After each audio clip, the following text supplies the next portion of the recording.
I have a sister. Her name is Lily.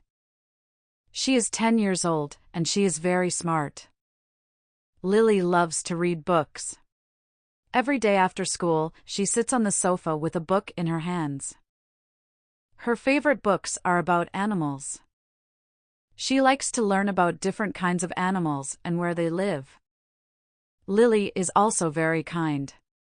She always helps me with my homework.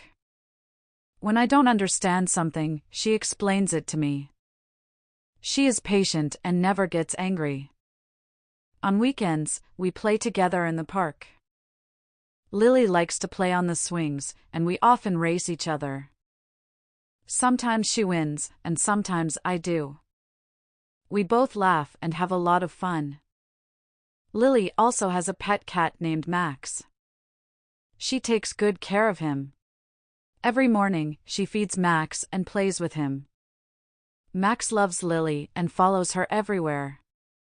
I am happy to have Lily as my sister. She is not only smart and kind, but she is also my best friend.